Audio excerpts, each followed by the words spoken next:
C'est pas possible que dans le pays de Sartre, dans le pays de Voltaire, c'est pas possible que dans ce pays-là, qui a quand même vu quelques-uns des esprits les plus libres de leur temps, Macron vienne dire à un docteur en philosophie, agrégé de philosophie, professeur chevronné, écrivain, il vient lui dire, tu n'as pas le droit de citer RT, tu n'as pas le droit de citer Sputnik.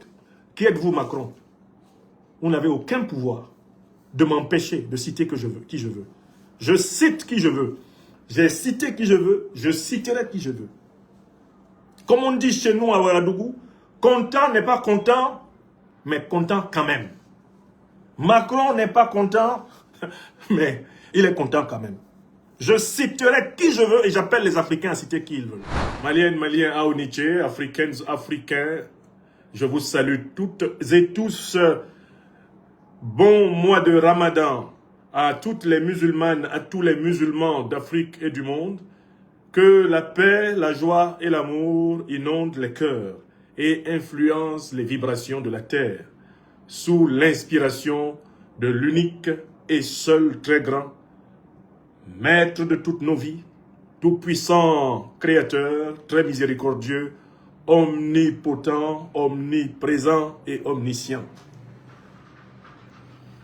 En cette journée du mercredi 18 février 2026, depuis Bamako, depuis cet oratoire suprême de l'Institut de l'Afrique des libertés, ici même à Bamako, en terre bénie africaine du Mali, je voudrais aujourd'hui m'appesantir sur quelques détails abominables, abjects, quelques détails absolument scandaleux de la très grave accusation formulée par le dictateur français, le chef de la junte française, Emmanuel Macron, contre moi. Emmanuel Macron qui a déplacé la justice française au palais de l'Élysée au nom de la concentration des pouvoirs typiques de tous les dictateurs. Emmanuel Macron, assis avec deux de ses ministres, a adjugé et vendu mon cas. Il a décidé, urbi et orbi, de geler tous mes avoirs en France, c'est-à-dire de procéder à mon assassinat socio-économique et au lynchage de ma modeste famille. Le motif avancé par Emmanuel Macron est très clairement formulé dans l'accusation dont je vous ai donné lecture hier. Mais nous allons revenir sur le détail de cette accusation, afin que nul n'en ignore. Afin que nul n'en ignore. Car le diable est toujours dans les détails. Alors, commençons par le premier détail que je vais prendre. Emmanuel Macron rétablit le délit d'opinion en France à l'occasion de son règlement de compte contre l'intellectuel panafricaniste que je suis, le professeur Franklin Nyamsi. En quoi consiste le délit d'opinion dont Emmanuel Macron fait de moi le coupable? C'est le fait de ne pas avoir la même opinion que l'immature M. Macron sur les pays du Sahel ou sur la Russie.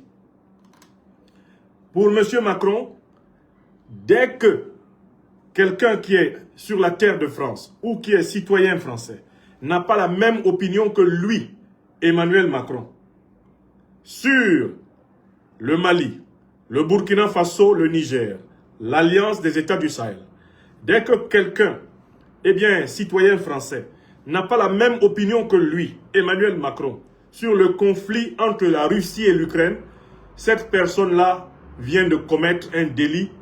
Mieux, cette personne vient de commettre un crime.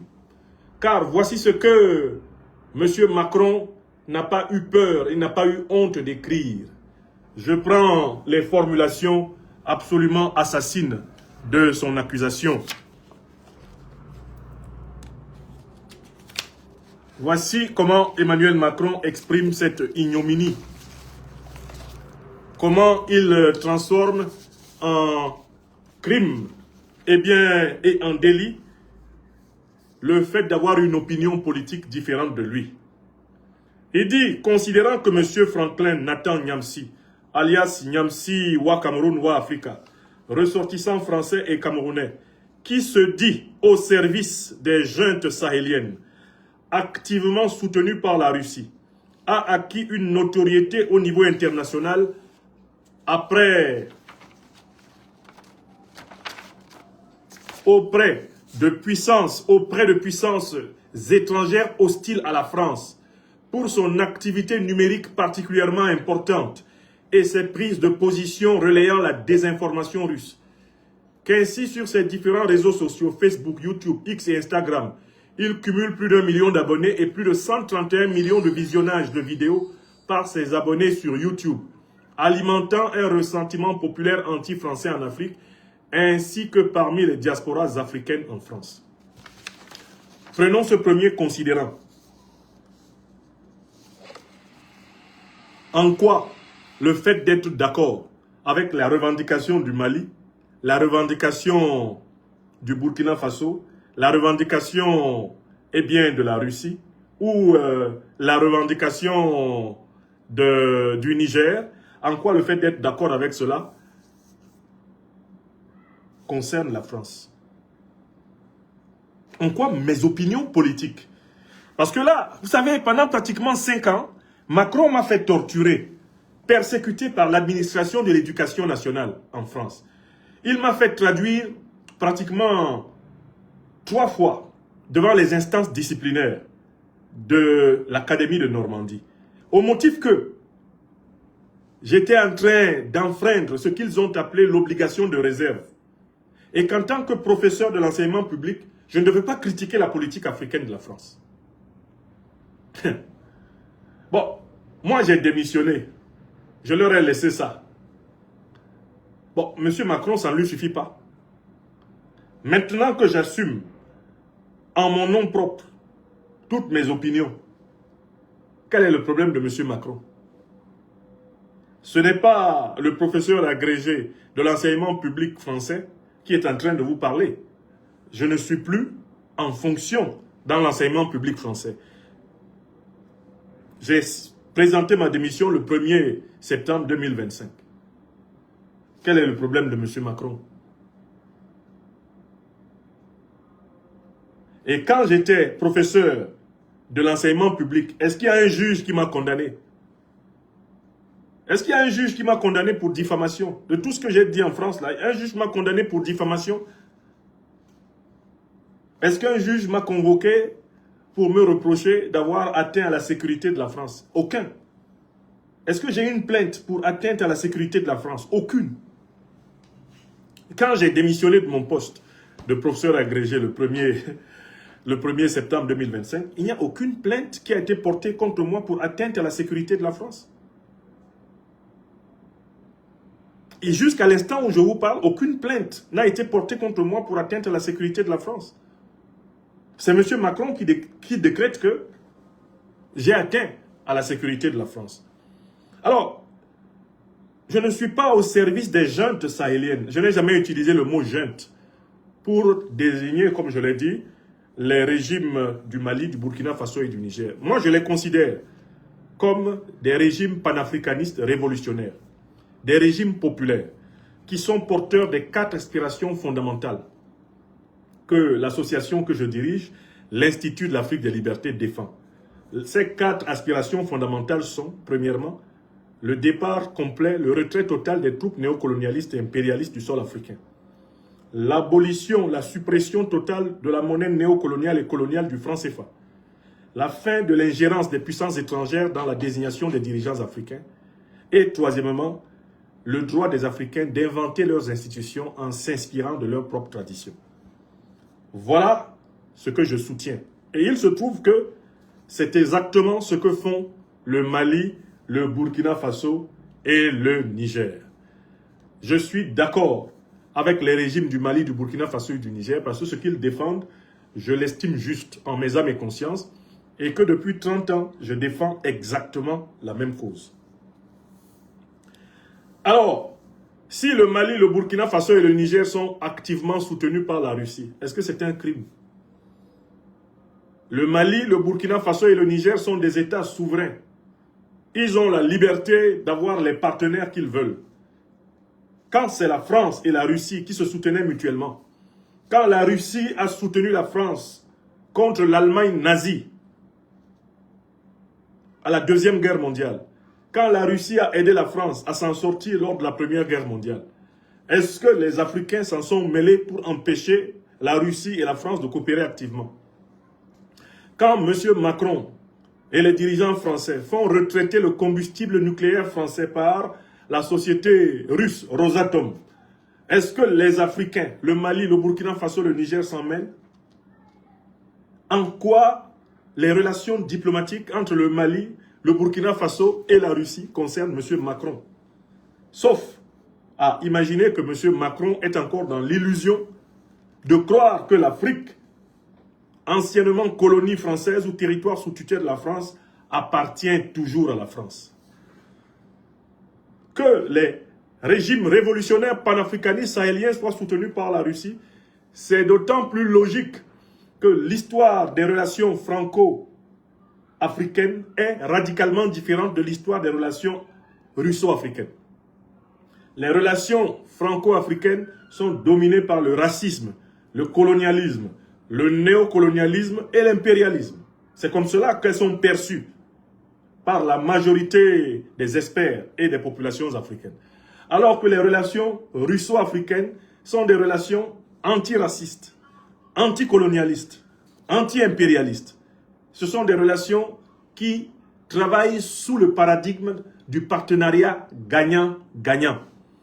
Les Africains n'ont jamais oublié que les Soviétiques, donc aussi les Russes, ont participé aux luttes de libération des mouvements africains de libération contre le racisme, le colonialisme, l'impérialisme occidental.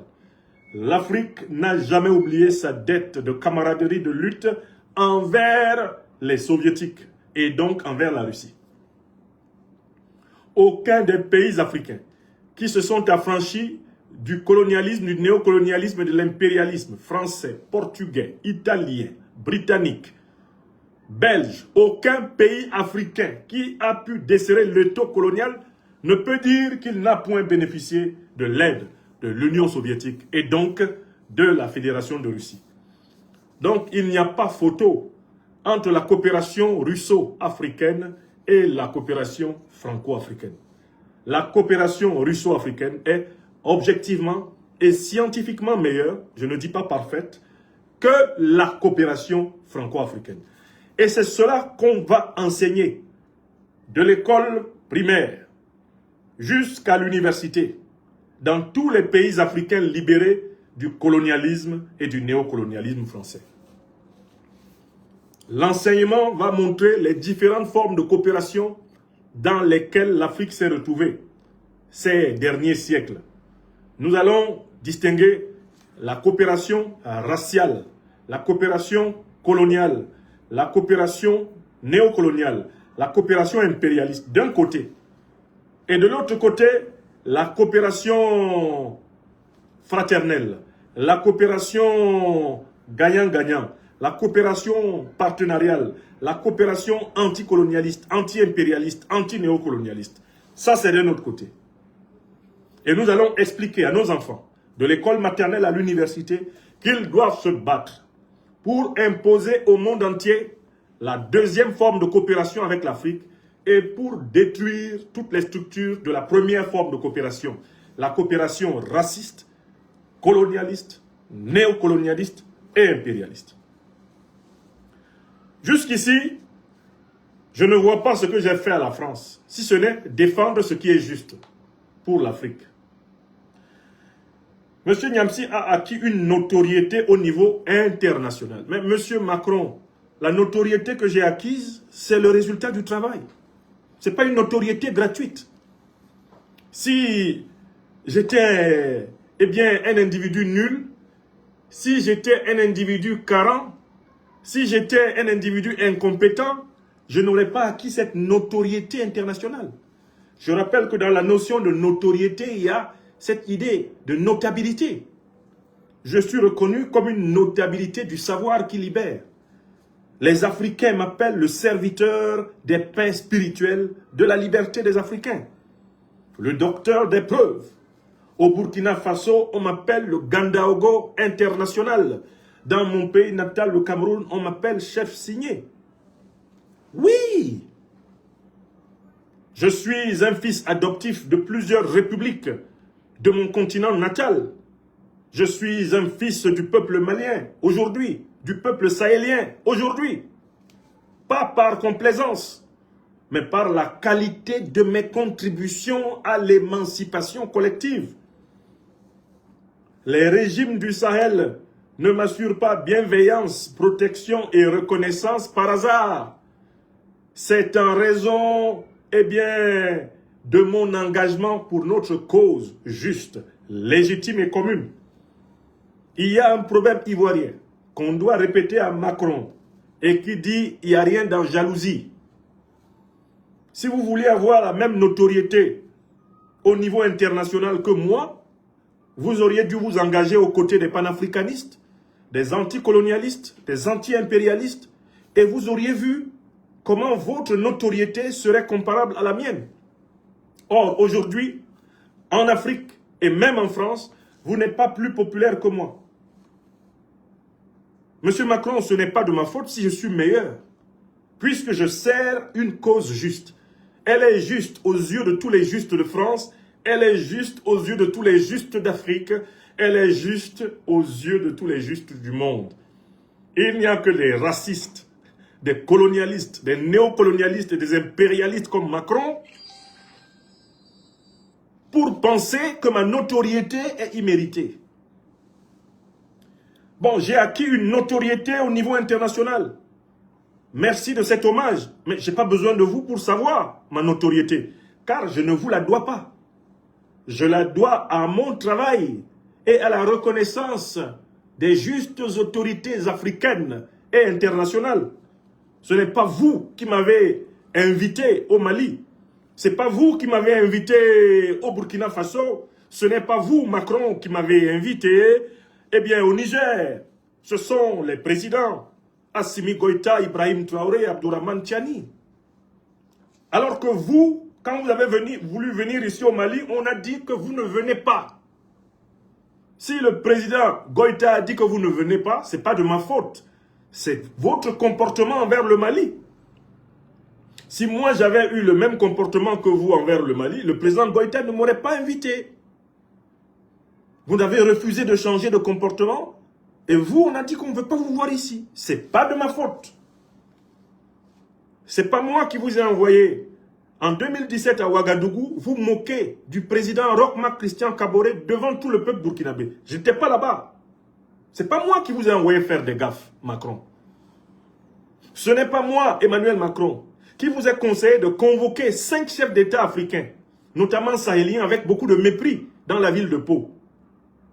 Ce n'est pas moi. Vous l'avez fait là-bas. Je n'étais pas à l'Élysée. Je ne suis pas votre conseiller. Je ne suis pas coupable de vos turpitudes. Emmanuel Macron, est-ce moi qui vous ai demandé d'aller manquer de respect en pleine visite officielle, en pleine conférence de presse, au président de la République démocratique du Congo, Félix Tshisekedi, en disant que lui, il avait été installé au pouvoir grâce à un compromis à l'africaine qui avait été organisé par la France? C'est moi qui vous ai envoyé dire ça?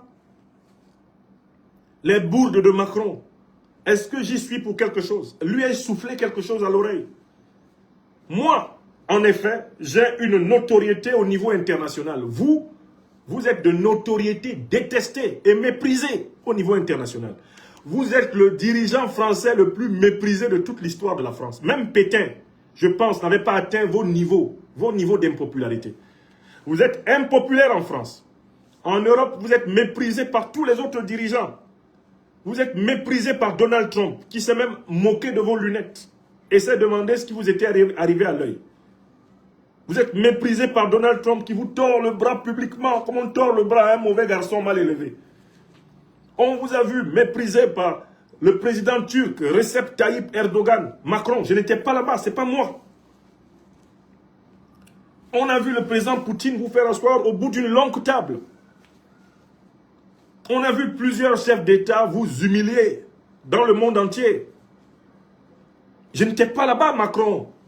Si de notoriété, vous êtes méprisé à l'international, c'est pas moi. Monsieur Macron, moi, je ne fais pas partie des gens qui vous ont giflé. C'est pas moi. On a vu 2 personnes. Vous portez la main à la joue. Un citoyen français dans la rue et votre propre épouse au sortir de votre avion. Je n'étais pas là-bas. C'est pas moi qui vous ai administré les formes les plus solennelles du mépris. Ce sont vos propres proches. C'est votre propre politique. C'est pas moi. Donc, voici quelqu'un qui est l'auteur de son propre mépris. Il s'adresse aux dirigeants africains comme s'ils étaient ses enfants. Il réussit à énerver même quelqu'un qu'il a aidé à prendre le pouvoir au Tchad. Le président maréchal Mahamat Idriss Déby Itno, qui a fini par s'énerver. Si même le président, le maréchal Mahamat Idriss Déby Itno du Tchad, a pu s'énerver contre Macron, il faut imaginer. Macron qui, le 22-23 avril 2021, s'est précipité pour prendre un avion, aller à N'Djamena, introniser le président tchadien sur l'opposition écrasée. Même Macron a réussi à énerver le président tchadien, au point que le président tchadien non seulement dégage les troupes françaises, mais dise à Macron que ça suffit, cette condescendance. Est-ce que j'étais là-bas? Étais-je en N'Djamena quand le président tchadien vous mouchait? Est-ce moi qui ai demandé à Sonko de vous demander de doter Ousmane Sonko, venez voir. Est-ce que c'est moi qui vous... Monsieur le Premier ministre du Sénégal, pardon, essayez de répondre. Est-ce que c'est moi qui... Ousmane Sonko, écoutez Monsieur Macron, ce que l'actuel Premier ministre du Sénégal a dit. A dit de vous, Ousmane Sonko. Écoutons l'affaire du genou. Le genou. Écoutons ça quand même, parce qu'il y a des choses comme ça dont il faut se souvenir. Hein? C'est pas moi qui ai dit ça, Macron. C'est vous qui avez... C'est votre politique qui a accouché de tout ceci. C'est votre politique qui a accouché de tout ceci. Ma notoriété internationale, c'est le service de mon peuple. C'est le service des dominés de la terre qui ont décidé de se reprendre en main. Je dois cette notoriété à mon engagement pour l'émancipation de ceux qui ont été piétinés depuis des siècles. Ousmane Sonko, est-ce que c'est moi qui vous ai dicté le discours du genou? Responsabilité de nos dirigeants, ouais, incompétents, incapables et qui ne sont pas des patriotes du tout. Mais il est temps que la France ouais, lève son genou de notre cou. là, le coup. 7 siècles de misère fait de traite humaine, Voilà. de colonisation Voilà. et aujourd'hui de néocolonisation, cela suffit. Très bien. Bon, Emmanuel Macron, ça c'est Ousmane Sonko, l'actuel président et Premier ministre du Sénégal, qui aurait même pu être président de la République du Sénégal si vous n'aviez pas fait un coup d'État contre lui, en manipulant le processus électoral sénégalais pour imposer quelqu'un qui est beaucoup plus compatible envers vos exigences de vassalité. Oui! C'est encore Niamsi qui est allé dicter à Sonko son discours à Dakar? C'est moi? Donc, ma notoriété, elle est basée sur mon service de vérité, de justice et de solidarité envers le peuple africain et envers tous les peuples du monde épris de vérité et de justice. Alors, les puissances étrangères hostiles à la France. Mais qu'est-ce que vous entendez par puissance étrangère hostile à la France? Est-ce qu'il y a une unanimité dans la classe politique française sur la définition de l'ennemi de la France? Est-ce que pour M. François Asselineau, homme politique français, la Russie est l'ennemi de la France? Est-ce que pour M. François Asselineau, homme politique français, la Russie est ennemie de la France? Est-ce que la Russie, pour Asselineau, est un ennemi? Est une puissance hostile à la France? Non. Est-ce que pour M. Mélenchon, la France doit entrer en guerre avec la Russie? La Russie est entrée en guerre avec la France? Non. Pourquoi vous ne gelez pas leurs avoirs? Pourquoi vous ne les accusez pas d'atteinte aux institutions de l'État? Pourquoi vous n'appliquez pas votre misérable article contre eux? Puisqu'ils défendent des positions proches des miennes. Je prends un autre homme politique. Il s'appelle Philippe de Villiers. Est-ce que pour Philippe de Villiers, la Russie est l'ennemi de la France? Non. Macron, mais vous êtes un misérable menteur. Pourquoi vous ne gelez pas les avoirs de Philippe de Villiers? Pourquoi ne gelez-vous pas les avoirs de Philippe de Villiers qui dit que c'est faux, vous mentez, la Russie n'est pas l'ennemi de la France? Je continue la liste des hommes politiques français qui ne considèrent pas la Russie comme ennemi de la France. Ben, je vais citer le petit-fils du général de Gaulle, Pierre de Gaulle. Vous m'accusez d'avoir été à l'anniversaire de Russia Today, les 20 ans de Russia Today à Moscou. Je n'étais pas le seul Français, le seul citoyen français présent là-bas. Où sont les gels des avoirs des autres qui étaient là-bas? Il y avait Pierre de Gaulle. Il y avait Pierre de Gaulle, le petit-fils du général de Gaulle. Il était avec moi à la célébration des 20 ans de Russia Today. Il avait été invité par la chaîne russe Russia Today comme moi. Et il y avait d'autres Français. Je n'ai pas besoin de citer leur nom ici. Macron, pourquoi vous ne gelez pas les avoirs du petit-fils de Gaulle? Si vous êtes courageux, gelez les avoirs de Pierre de Gaulle. Oui! Il y a beaucoup d'autres Français qui étaient là-bas avec moi. Vous avez leur liste. Vos espions étaient là-bas pour voir quels sont les Français qui étaient présents. Je n'étais pas le seul. Pourquoi c'est sur moi que vous vous acharnez? Pourquoi c'est sur moi que vous appliquez votre loi scélérate? L'autre loi inquisitoriale. Je continue à citer les hommes politiques français qui ne sont pas d'accord avec votre mensonge sur la Russie. Eh bien, je cite Florian Philippot. Florian Philippot, c'est le leader des patriotes français, le mouvement des patriotes. Est-ce que Florian Philippot considère que la Russie est l'ennemi de la France? Monsieur Macron, est-ce que vous avez gelé les avoirs de Florian Philippot?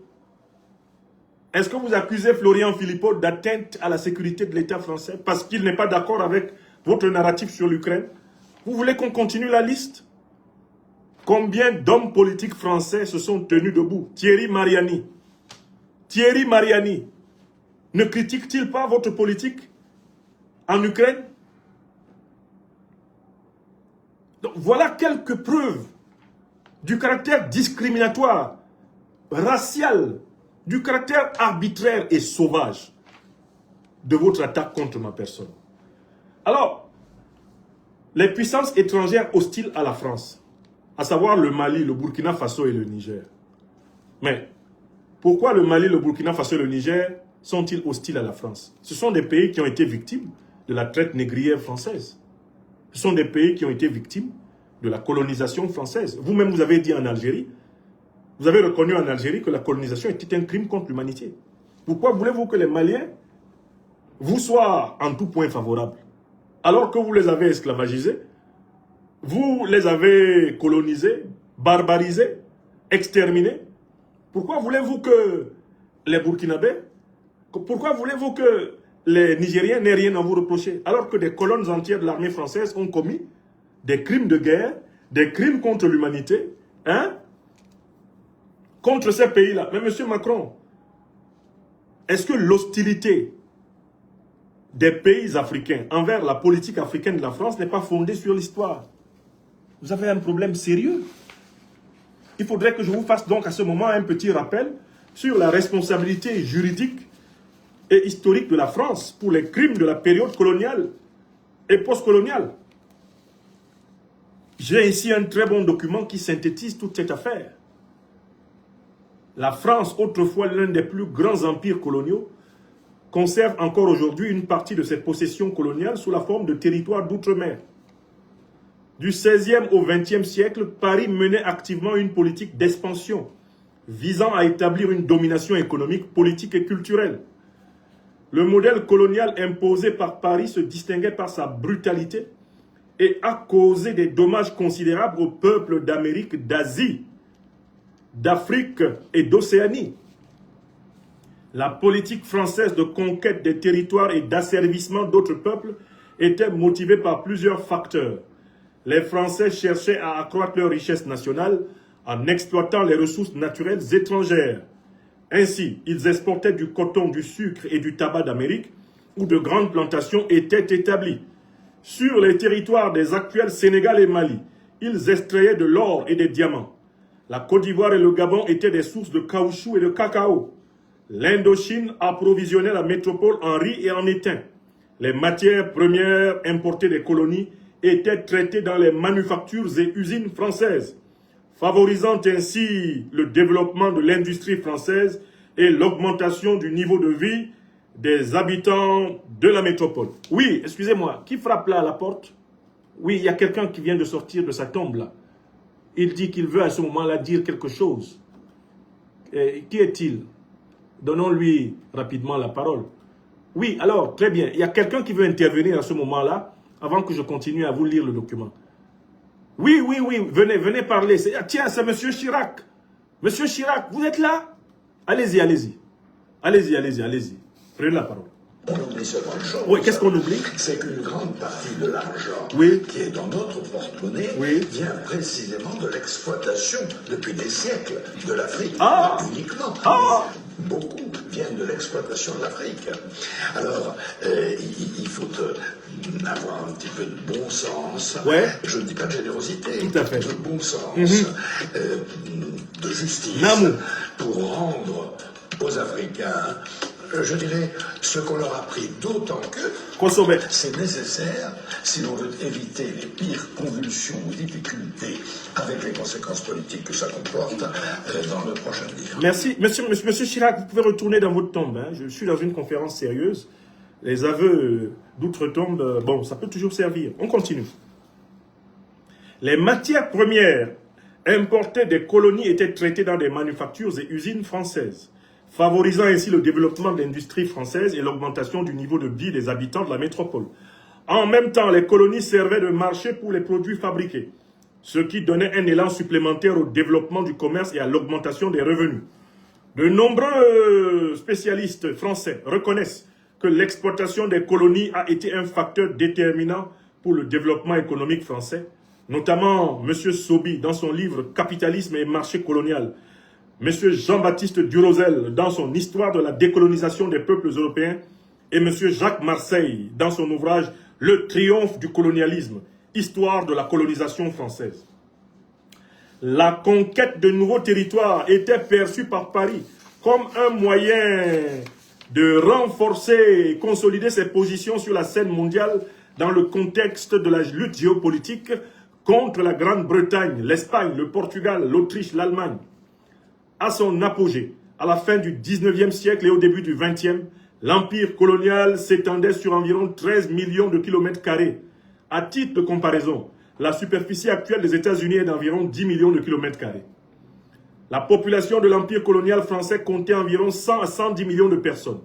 Il comprenait les territoires des États actuels suivants en Afrique: Algérie, Maroc, Tunisie, Mauritanie, Sénégal, Mali, Burkina Faso, Niger, Guinée, Côte d'Ivoire, Bénin, Tchad, République centrafricaine, République du Congo, Gabon, Cameroun, Djibouti, Madagascar. En Asie, le Liban, la Syrie, le Vietnam, le Laos, le Cambodge. En Amérique, Haïti. En Océanie, Vanuatu. Le président français Adolphe Thiers a déclaré au Parlement en 1871, citation, « Les colonies sont des sources de force et de richesse pour notre nation. Elles nous fournissent les ressources et l'influence nécessaires pour maintenir notre position parmi les grandes puissances. » Fin de citation. La même année, cette thèse a été confirmée par l'historien et philosophe français Ernest Renan dans son livre « La réforme intellectuelle et morale ». Citation. « La France doit étendre ses frontières et influencer le monde pour promouvoir notre culture et notre civilisation. » Fin de citation. Dans son discours de 1930, le président français Gaston Doumergue a également exprimé une opinion similaire. Citation. « L'expansion de notre empire colonial n'est pas seulement notre devoir, mais aussi notre chance de renforcer la France sur la scène internationale. » Fin de citation. La politique coloniale française reposait sur des idées de supériorité raciale et culturelle. Cette attitude s'est manifestée dans le concept de la mission civilisatrice qui justifiait la colonisation par la nécessité de diffuser la culture, la langue et la religion française. Les Français se considéraient comme les porteurs de valeurs supérieures, justifiant ainsi leur expansion extérieure, incluant l'établissement d'un système administratif répressif et l'exploitation prédatrice des ressources naturelles. Lors d'une intervention au Parlement, le 28 juillet 1885, l'un des principaux hommes politiques français de l'époque, Jules Ferry, pour justifier l'expansion coloniale, a déclaré, citation, « Les races supérieures ont le droit, car elles ont le devoir de civiliser les races inférieures. » Fin de citation. Dans son livre intitulé « La mise en valeur des colonies françaises », le ministre français des colonies Albert Sarraute a écrit, citation, « La France a une mission civilisatrice et doit diffuser la culture et les valeurs françaises parmi ses colonies. » Fin de citation. Le politologue français Olivier Lecourt Grand-Maison, dans son livre « Coloniser, exterminer », sur la guerre et l'état colonial, a exprimé l'opinion suivante, citation, « L'idéologie coloniale française justifiait la violence et les crimes contre les populations indigènes, affirmant que la culture et la civilisation française devaient être diffusées parmi les peuples barbares. » Quelques exemples de crimes du colonialisme français. Premier exemple, la conquête des colonies par la France s'accompagnait de crimes de guerre et d'une brutalité extraordinaire envers les habitants locaux qui tentaient de résister aux envahisseurs. Selon certaines estimations, jusqu'à 1 million d'Algériens ont péri pendant les opérations d'occupation de l'Algérie. La cruauté du général français Jean-Jacques Pélissier, qui en 1845 a ordonné de brûler vifs environ 1000 Algériens, réfugiés dans les montagnes, pour échapper aux envahisseurs français est bien connue. Lors de la prise de Madagascar par les Français, jusqu'à 20 000 habitants locaux sont morts, environ 1% de la population de l'île. À titre de comparaison, la France a perdu moins de 2% de sa population pendant la Seconde Guerre mondiale. Selon diverses estimations, la conquête du Vietnam de 1883 à 1886 et les répressions qui ont suivi ont entraîné la mort de 10 000 à 15 000 habitants locaux. Deuxième exemple, les Français ont également fait preuve d'une grande cruauté lors de la répression des révoltes dans leurs colonies. Par exemple, entre 1921 et 1926, lors de la répression des révoltes au Maroc, jusqu'à 100 000 personnes ont été tuées par les forces françaises. Jusqu'à 6 000 Syriens sont morts lors de la répression d'un soulèvement en Syrie entre 1925 et 1927. Selon des estimations approximatives, plusieurs milliers de personnes ont péri lors de la répression par les Français des rebelles au Tchad entre 1909 et 1911. Le massacre dans les villes algériennes de Sétif et Guelma en mai 1945 est bien connu, lorsque la célébration de la victoire sur l'Allemagne nazie a dégénéré en manifestation de partisans de l'indépendance de l'Algérie contre son occupation par la France. Les troupes françaises ont mené des arrestations massives et arbitraires, ont recouru à l'aviation militaire pour bombarder des villes et villages algériens. Selon les Algériens, les opérations punitives ont causé la mort de jusqu'à 45 000 personnes. La brutalité des forces armées françaises lors de la répression des partisans de l'indépendance de Madagascar en 1947 a conduit à la mort d'environ 80 000 personnes. Les livres de Rudyard Kipling, Les Français en Afrique, et de W. Thompson et Adolphe, Afrique occidentale française, donnent des exemples de la répression sanglante de la révolte au Dahomey, actuellement le Bénin, par les troupes françaises, utilisant la tactique de la terre brûlée, entraînant la mort de nombreuses personnes, y compris des femmes et des enfants. Troisième exemple, Paris était l'un des acteurs clés du commerce triangulaire, dans lequel les marchandises européennes étaient échangées contre des esclaves en Afrique, lesquels étaient ensuite transportés en Amérique pour travailler dans des plantations, d'où les matières premières pour l'industrie étaient acheminées en Europe. La France ne se contentait pas de capturer et d'exploiter des esclaves, elle les vendait également à d'autres puissances coloniales. Selon la National Geographic Society des États-Unis, la France a transporté environ 1,4 million d'esclaves d'Afrique vers ses plantations en Amérique. Plus de 15% des Africains mouraient en chemin avant d'atteindre leur destination. Les principales bases de transbordement françaises de marchandises humaines étaient Nantes, représentant entre 30 et 50% du volume de la traite négrière française à diverses époques. Environ 1800 navires d'esclaves au 15e, 19e siècle. Ensuite, Bordeaux, avec 480 navires, jusqu'à 150 000 esclaves. Le Havre, 240 navires, environ 70 000 esclaves. La traite des esclaves a été abolie en France en 1815.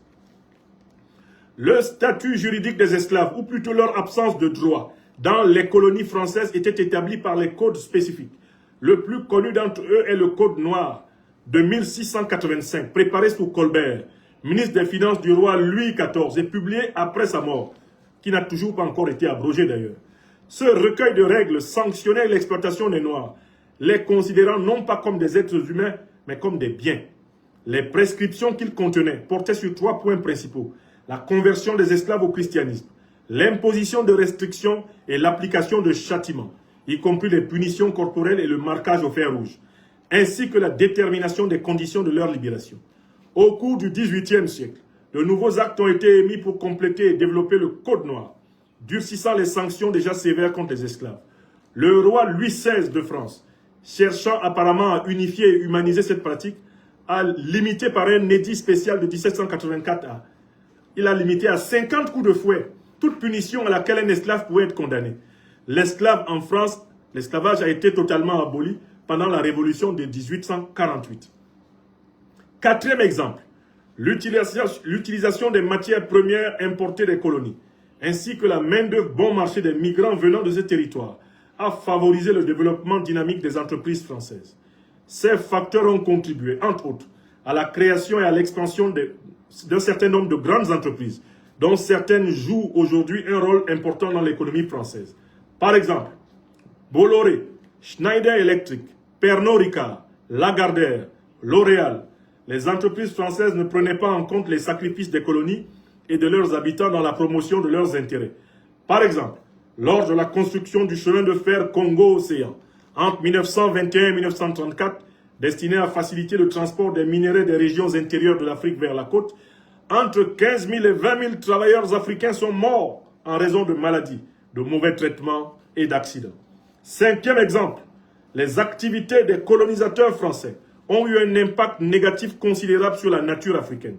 Les arbres à caoutchouc ont été presque complètement abattus en Afrique centrale. À la fin du 19e siècle, les éléphants en Algérie étaient menacés d'extinction, leur population en Afrique de l'Ouest ayant diminué de 70 à 90%. Les maladies introduites par les colonisateurs français, comme la variole, le typhus et la rougeole, ont causé la mort de jusqu'à 50% des habitants d'Haïti et de jusqu'à 90% des habitants de Madagascar.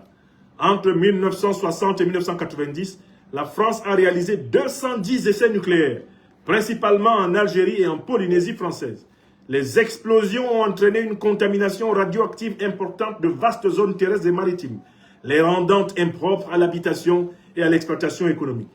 Les récifs coralliens autour des atolls de Mururoa ou de Fangataufa ont été détruits. Le nombre de personnes affectées par les conséquences des essais nucléaires est estimé à plusieurs dizaines de milliers en Algérie et entre 100 000 et 150 000 en Océanie. 6e exemple, les Français importaient massivement des colonies, des objets d'art et des biens culturels destinés à souligner la grandeur et la richesse de l'Empire français, qui ont ensuite constitué les collections des musées français, selon un rapport de Felwine Sarr et Bénédicte Savoy, préparé en 2018 à la demande d'Emmanuel Macron. Jusqu'à 90% de l'art africain se trouve en dehors du continent, en particulier dans les collections du Louvre et du musée du Quai Branly. Actuellement, les autorités françaises examinent plusieurs demandes de restitution de biens culturels provenant des anciennes colonies. L'Australie, l'Algérie, le Bénin, le Kazakhstan, la Côte d'Ivoire, Madagascar, le Mali, le Népal, le Sénégal, le Tchad et l'Éthiopie ont notamment exprimé leurs revendications envers Paris. 7e exemple, la France a participé activement aux guerres de l'opium, résultat de la volonté des empires coloniaux occidentaux d'asservir les Chinois à la drogue pour affaiblir leur économie et leur gouvernement et faciliter la conquête de leur territoire et de leur technologie et de leurs ressources. Par exemple, rien qu'en 1838, les Français et les Britanniques ont introduit en Chine environ 2,4 millions de kilogrammes d'opium, produits notamment en Indochine française. À l'issue de 2 conflits armés, 1839-1842 et 1856-1860, au cours desquels le gouvernement chinois tenta en vain de résister aux envahisseurs anglo-français, la France a obtenu plusieurs privilèges commerciaux et économiques, une indemnité ainsi que des privilèges pour la mission catholique. 8e exemple, l'expansion territoriale de Paris allait de pair avec le missionnarisme. Sur les terres conquises, les Français cherchaient à imposer le catholicisme par la force. Les études d'Alice Conklin, Mission civilisatrice, de Tespira, conversion religieuse et propagation de l'islam et de la chrétienté dans le nord du Nigeria, montre comment les autorités coloniales françaises détruisaient les lieux de culte locaux et interdisaient les rituels traditionnels, enlevaient de force les enfants pour les envoyer dans les écoles missionnaires où ils étaient baptisés de force et instruits au christianisme, et punissaient ceux qui refusaient le baptême ou revenaient aux croyances traditionnelles par des châtiments corporels et des emprisonnements. 9e exemple, les Français utilisaient activement les habitants des colonies pour mener des guerres contre d'autres grandes puissances. Les cas où les Français ont incité les tribus indigènes comme les Hurons à attaquer les troupes britanniques et leurs alliés locaux lors des guerres de 1701-1714, 1740-1748, 1756-1763 sont bien connus. Environ 500 000 personnes des colonies françaises ont participé dans les rangs de l'armée française pendant la Première Guerre mondiale. Les colonies françaises sont devenues d'importants foyers de résistance contre les nazis après la capitulation de Paris en 1940. Environ 400 000 soldats des colonies françaises ont combattu contre les forces de l'Axe pendant la Seconde Guerre mondiale. Paris a souvent fait preuve d'ingratitude envers ses habitants des colonies qui ont combattu à ses côtés, y compris dans les conflits visant à maintenir la domination française sur leur patrie. Un exemple frappant est celui des Harkis, c'est-à-dire des Algériens qui ont été alliés des Français pendant la guerre d'indépendance algérienne, 1954-62. Après le retrait des troupes françaises, de nombreux Harkis et membres de leur famille abandonnés par Paris ont subi de violentes représailles de la part des autorités algériennes. Environ 90 000 Harkis ont été évacués en France, où ils ont toutefois été marginalisés, forcés de vivre dans des camps de réfugiés et systématiquement victimes de discrimination. 10e exemple, Macron. Écoutez bien, le modèle administratif utilisé par les Français pour gérer leurs colonies est reconnu par de nombreux chercheurs comme inefficace.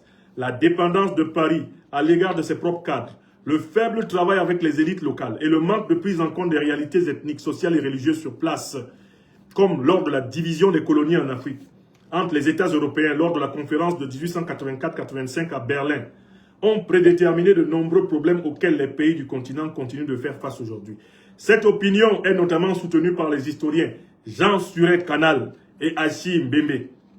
La situation en Haïti est un exemple frappant de la façon dont le colonialisme français a créé des problèmes à long terme pour les États ayant accédé par la suite à l'indépendance.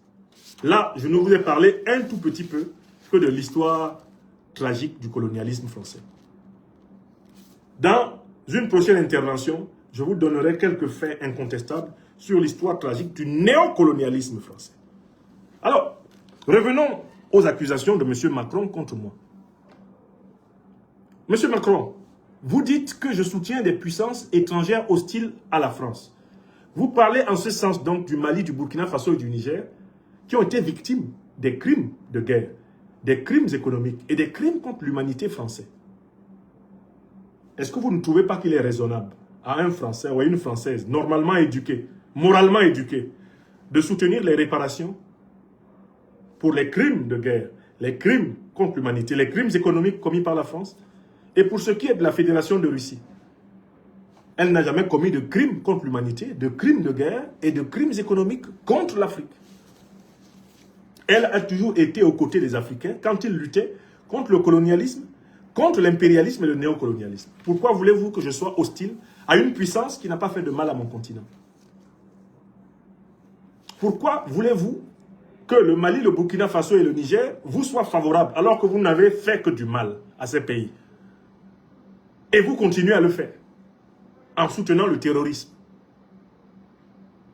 Pourquoi voulez-vous que les gens vous aiment quand vous leur faites du mal? Ne faites pas aux autres ce que vous ne voudriez pas que les autres vous fassent. Ma communication sur Facebook, YouTube, X, Instagram, TikTok est basée sur des faits historiques, comme ceux que je viens de rappeler. Ce n'est pas une communication purement émotionnelle. Ce n'est pas une communication à la légère. Je suis quelqu'un qui travaille ces sujets. Quand je parle de la barbarie française, je sais de quoi je parle. Il y a encore quelqu'un qui frappe à la porte là. Quand je parle de la barbarie occidentale, je sais de quoi je parle. Qui frappe là? Qui veut entrer? Oui? Quel est votre problème? Vous aussi, vous voulez parler là tout de suite. Mais il y a vraiment des gens qui se bousculent ici. Hein?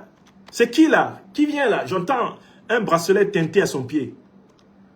J'entends un petit bracelet électronique qui teinte à son pied. Il arrive. Il veut dire quelque chose. Tiens, c'est peut-être le voyou qui a saccagé la Libye, non? J'ai l'impression que c'est l'assassin de Kadhafi qui arrive. Oui, M. Sarkozy, quel est le continent le plus sauvage et le plus brutal que l'on puisse connaître? Alors, oui, c'est vous. C'est lui, je l'ai reconnu, à sa manière inimitable de marcher. Oui, Sarkozy. Oui, vous voulez dire quoi? Je vais vous dire une chose. Ouais, vous pouvez. Allez-y, hein. Dites, M. Sarkozy. Dites-nous cette chose. L'Europe, oui, de tous les continents du monde. Oui.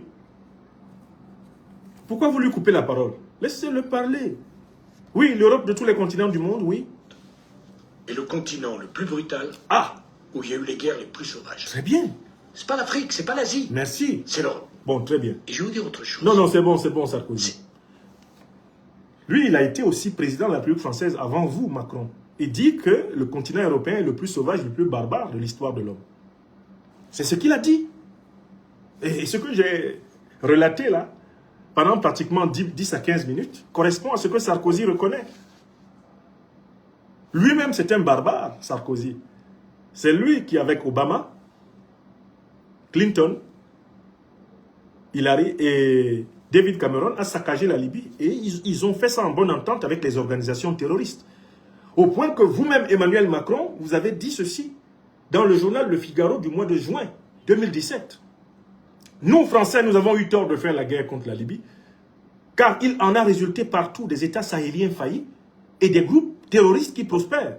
Macron, c'est ce que vous avez dit dans Le Figaro en juin 2017. Mais comment les juges ne pourraient y voir un aveu de taille du rôle central de la France dans l'expansion du terrorisme dans le Sahel et dans l'Afrique, puisque le président français en exercice dit que la France est coupable d'avoir permis l'invasion du Sahel, la faillite des États sahéliens et la prospérité des groupes terroristes. Ce n'est pas moi qui l'ai dit, c'est Macron. Et la preuve est dans mon livre, L'impérial terrorisme, avec les souches ineffaçables.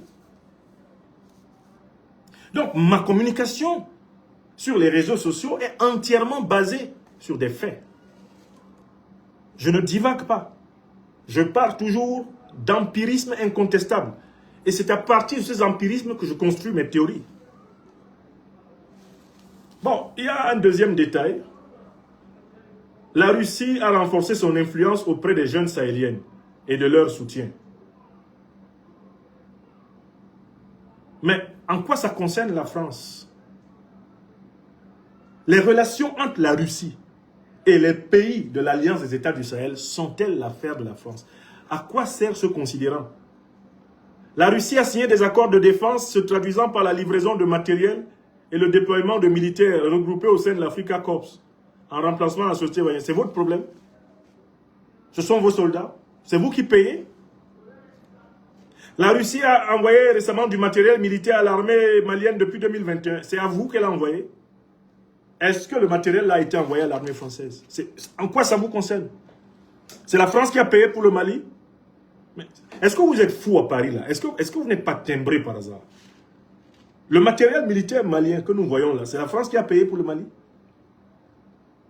En quoi ça vous concerne? Là, je sors là tout à l'heure en ville, je vais au supermarché, ou je vais au marché, j'achète mes oranges. Votre problème Macron dedans c'est quoi? J'ai acheté mes oranges auprès, en effet, d'une vendeuse qui vend des oranges. Je lui ai demandé des oranges pour 2000 francs CFA. Elle m'a donné un gros sac de 40 oranges. Macron se met à s'énerver à Paris. Pourquoi? C'est un problème entre moi et la vendeuse. La Russie livre des armes au Mali. Macron s'énerve à Paris. Pourquoi? Ça, c'est l'affaire de la Russie et du Mali. Parce que quand la France fait les affaires avec la Russie, le Mali ne s'en mêle pas. Quand la France fait traiter son combustible nucléaire par Rosatom, le Mali ne dit rien dessus. Et il utilise ça comme motif pour s'attaquer à moi. Et ces armes ont été utilisées lors des coups d'État de janvier et septembre 2022 et auprès de la jeune Niger. Mais écoutez, M. Macron, la 5e République est née d'un coup d'État. De Gaulle, c'est un putschiste. Il a renversé le régime de Pétain, non? De Gaulle avait été condamné à mort par contumace. pour tentative de déstabilisation des institutions de l'État. Et c'est un coup d'État qui a fondé la Ve République. C'est grâce à un putschiste que vous êtes président. Oui! Vous pensez que putschiste, là, c'est quelque chose de systématiquement négatif? Et qu'est-ce que vous faites avec le 49-3 tous les jours en France? Mais vous êtes un putschiste. Emmanuel Macron est un putschiste constitutionnel. C'est le coup d'État permanent en France. Il n'a pas de majorité parlementaire. Il sait même que les juges pourraient ne plus lui obéir le doigt sur la couture. Donc il n'a même plus besoin des députés et des juges. Ah oui, si Macron avait vraiment un tant soit peu confiance en la justice, il m'aurait traîné devant la justice avec tous ses chefs d'accusation et la justice aurait tranché entre l'accusation du gouvernement et la défense de l'accusé, que je suis. Non, Macron, il s'est fait accusateur et il s'est fait juge. Macron a déplacé le palais de justice au palais de l'Élysée. Ça s'appelle la concentration des pouvoirs. Macron n'écoute pas les députés. Les députés sont contre son budget nul. Il utilise le 49-3. Macron n'écoute pas les juges. Il n'a même plus besoin des juges pour juger. Le palais de justice, c'est désormais le palais de l'Élysée.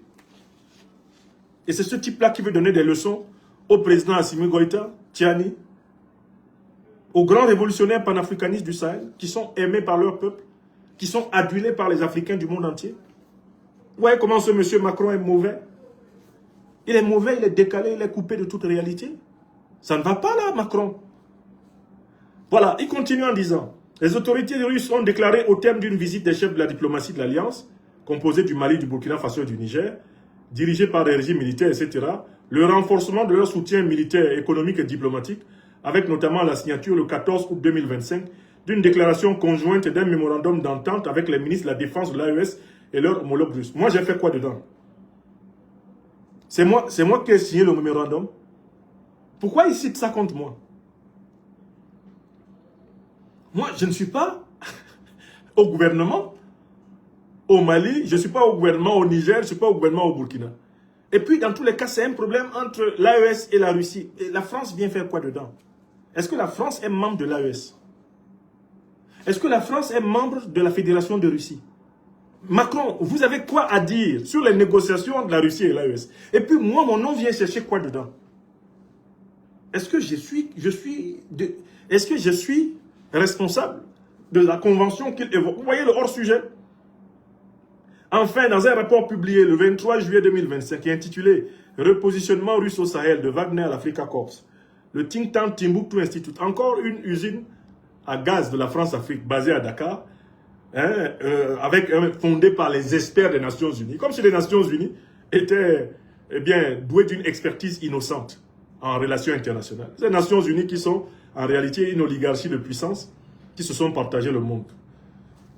Est-ce que ce que dit un expert des Nations Unies est d'office a une autorité scientifique ou même morale? Ah non. Pour nous en Afrique aujourd'hui, il faut se méfier de tout ce que dit l'ONU, de tout ce que dit l'Union européenne, de tout ce que disent les puissances négrières, colonialistes, néocolonialistes et impérialistes. Ah oui! Dès que vous parlez au nom de l'ONU, nous mettons des points de suspension et d'interrogation parce que vous êtes dangereux. L'ONU, ce n'est pas une organisation démocratique. Tout le monde n'a pas les mêmes droits à l'ONU. Tous les peuples n'ont pas les mêmes droits à l'ONU. Ce n'est pas la démocratie, l'ONU. C'est une oligarchie des puissances. C'est une domination. Ah oui, think tank Timbuktu Institute, basé à Dakar, fondé par un expert auprès des Nations Unies. Vous impressionnez qui avec ça? Il n'y a aucun titre intellectuel qui puisse m'impressionner sur la terre. Ça ne m'impressionne pas. Ça n'impressionne pas le Mali, le Burkina Faso et le Niger. On a des gens capés partout en Afrique. Macron, moi je suis intellectuellement plus capé que vous. Vous ne pouvez pas m'impressionner en citant un expert de l'ONU basé à Dakar. Parce que vous-même, vous ne m'impressionnez pas. Donc, vos accusations ne vont pas m'impressionner. À quel titre vous allez m'impressionner? Vous avez fait quelles études dont j'aurais été incapable de faire? Que j'aurais été incapable de faire? Le fameux expert là, Timbuktu Institute, il est plus fort que qui?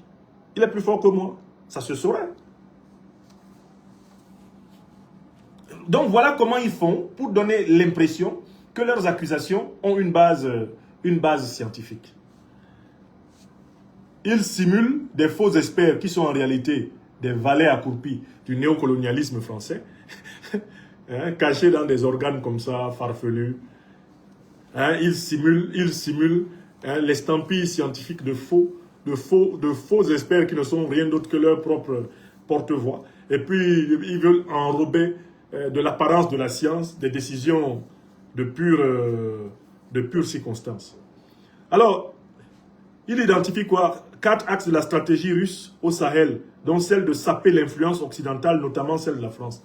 On n'a pas besoin de la stratégie russe pour détester le racisme occidental, le colonialisme, le néocolonialisme et l'impérialisme. On n'a pas besoin des Russes pour cela.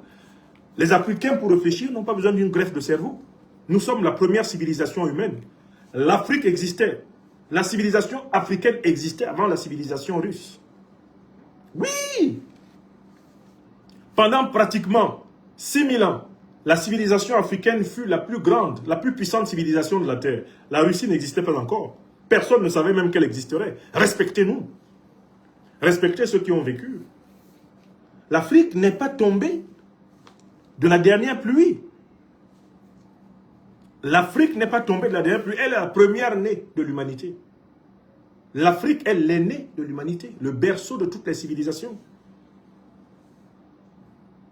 Ouais, vous venez dire que ouais, l'influence pro-russe. L'influence pro-russe. Et tous les intellectuels africains qui ont écrit de l'Antiquité à nos jours, vous les mettez où? C'est les Russes qui ont tenu la main de Cheikh Anta Diop. C'est les Russes qui tenaient la main du vizir Ptahhotep. Ce sont les Russes qui tenaient la main du sage Kagemni. Ce sont les Russes qui écrivaient pour Ahmed Baba. C'est les Russes qui écrivaient pour Augustin de Tagaste. Ce sont les Russes.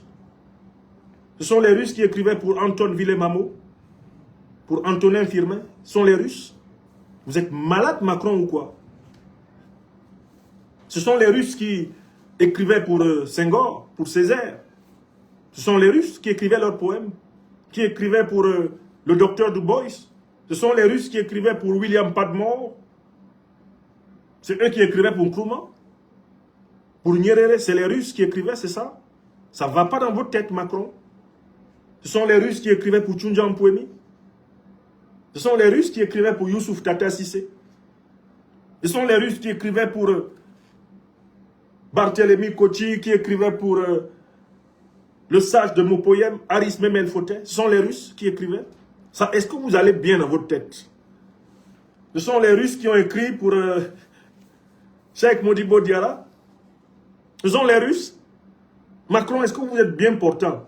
Comme on dit chez nous à Bassangon Poboué, est-ce que quelque chose bouge correctement dans votre tête? Alors vous avez quelques amis africains apparemment. C'est les Russes qui ont écrit aussi pour Hachim Bembe, non? Puisque vous le considérez comme le suprême historien. Hein, le suprême intellectuel qui vous plaît parce qu'il vous a demandé de lui donner 30 millions de dollars pour fonder un institut de la démocratie en Afrique du Sud. Lui aussi, c'est les Russes qui ont écrit pour lui. Quand il avait encore tout son cerveau et qu'il restituait l'histoire du mouvement nationaliste camerounais. Hein, les Richard Joseph. C'est les Russes qui ont écrit pour eux. Est-ce que vous allez bien dans votre tête, Macron? Ce sont les Russes qui ont écrit mes livres. Je ne sais même pas parler le russe. Je parviens à peine à commencer à lire un peu le russe, à déchiffrer un peu le russe. Ce sont les Russes qui m'ont formé. L'influence russe. On ne peut même pas respirer l'influence russe. Nous n'avions pas de cerveau avant la Russie. Et il y a pour ceux qui n'ont jamais rien inventé. Et il y a pour le cahier Cédra royal.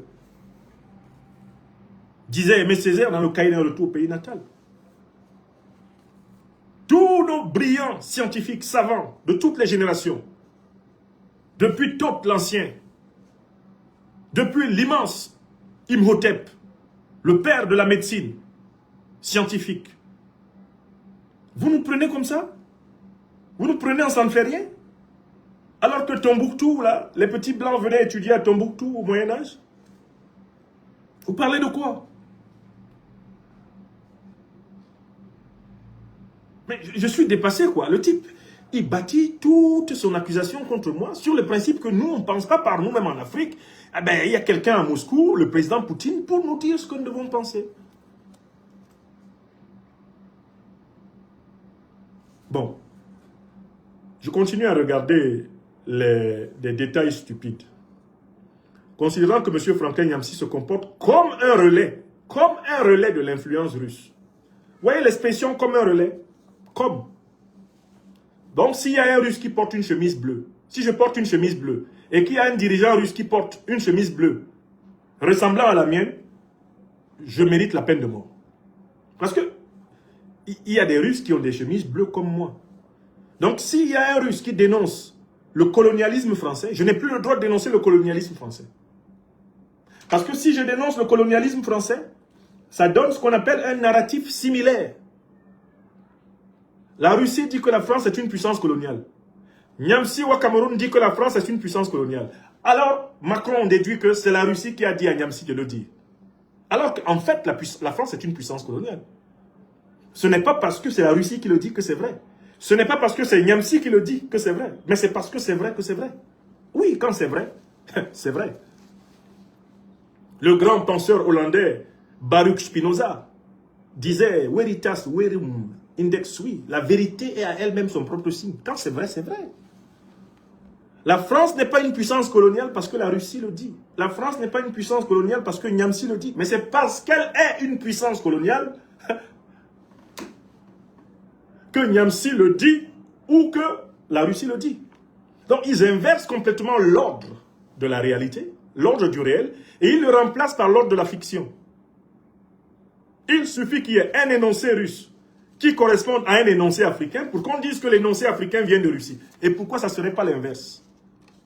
Qui vous a dit que la Russie ne s'inspire pas de l'Afrique? Moi, j'ai visité maintenant plusieurs fois la Russie et j'ai eu l'occasion de voir que depuis plusieurs millénaires, plusieurs siècles, il y a une influence africaine en Russie. Écoutez-moi bien.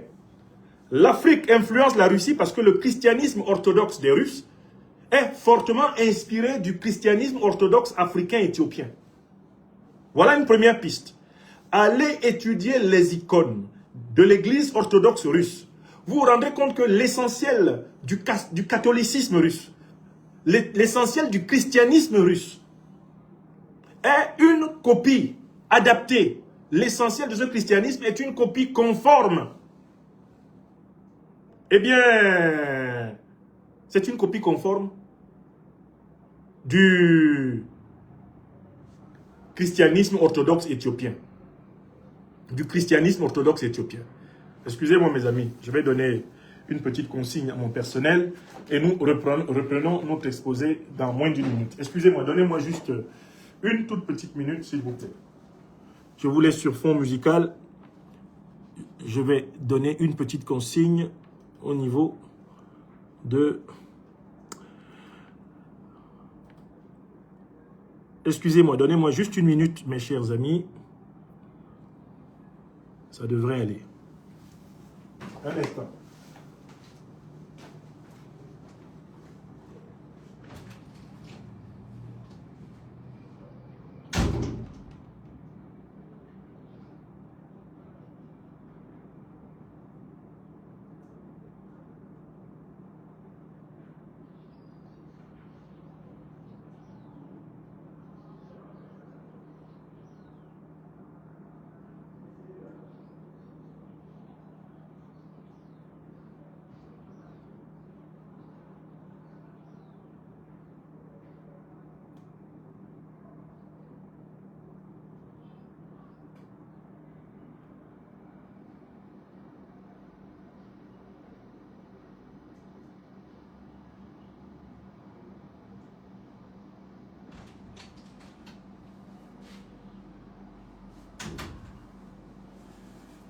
Voilà. Donc, je suis en train de vous parler de l'influence africaine en Russie.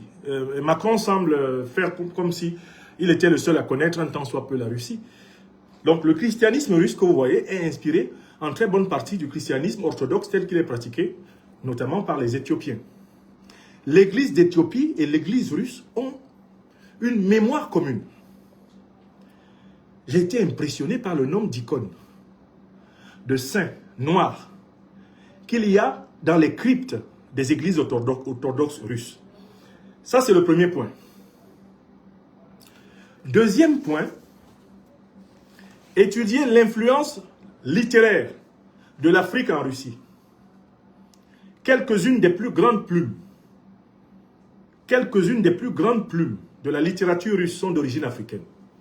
C'est le cas du grand Alexandre Pouchkine, dont je détiens un buste acheté à Moscou dans mon oratoire de Normandie. Pouchkine est un descendant d'Africains. Étudier l'histoire militaire, l'histoire nobiliaire des grands Africains, et c'est le cas par exemple de Hannibal, qui va en réalité devenir l'un des plus grands généraux de l'armée russe. Enfin, venons au XXe siècle, sous la période soviétique. Mais la Russie est couverte de lieux de reconnaissance et de mémoire des grands Africains. La Russie est couverte de lieux de mémoire et de reconnaissance des grands Africains. Ali, il faut attendre. Si la personne vient, tu lui ouvres et tu lui demandes d'attendre. Merci.